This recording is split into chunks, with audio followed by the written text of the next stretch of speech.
எடுத்துக்கிட்டு தான் வருவோம். நமக்கு இவங்க தான் கணவன், நமக்கு இவங்க தான் மனைவி அப்படின்னு சொல்லி ஒரு முடிவு எடுத்துக்கிட்டு தான் வருவோம். பட் ஈவன் தென் இந்த உலகத்தில வரும்போது நமக்கு சுதந்திரம் அப்படிங்கிறது நிறைய உண்டு. ஸோ அதன்பால் மாறுபடுவதற்குண்டான வாய்ப்புகள், சாத்தியக்கூறுகள் அப்படிங்கிறதும் நிறையவே உண்டு அப்படிங்கிறதை நம்ம புரிஞ்சுக்கணும்.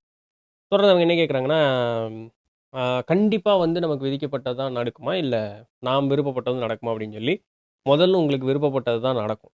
ஆனா, அந்த விதிக்கப்பட்டதற்கு ஏற்றார் போல நீங்க அந்த இடத்திற்கு செல்லுவதற்கு முயற்சி அப்படிங்கிறத எடுப்பீங்க. அதற்குண்டான கால சூழல் அமையும். அமைந்தாலுமே, அத வந்து உங்கனால மாத்தி உங்களுடைய தனிப்பட்ட விருப்பத்திற்கு உங்கனால எந்த ஒரு முடிவு அப்படிங்கிறதையும் எடுத்துக்கொள்ள முடியும். அதனால தான் கொஞ்ச நாள் போனதுக்கப்புறம், "ச்சே! அன்னைக்கே தோணுச்சு. இப்படி பண்ணியிருந்திருக்கலாம்." அப்படின்னு சொல்றோம் இல்லையா? அந்த அன்னைக்கே தோணுச்சு அப்படிங்கிறது தான் வந்து இட் இஸ் ப்ரீடெஸ்டின்டு. முன்னாடியே விதிக்கப்பட்டது. பட் நாமளா எடுத்த முடிவு தான் இன்னைக்கு நாம போய் நின்னுகிட்டு இருக்கக்கூடியது. Which is free will. நமக்கு இருக்கக்கூடிய சுதந்திரம். சரிங்களா? ஸோ இது பிராக்டிகலா எல்லாருடைய வாழ்க்கையிலயும் நடக்கக்கூடிய ஒரு விஷயம் தான். ஸோ நம்ம வந்து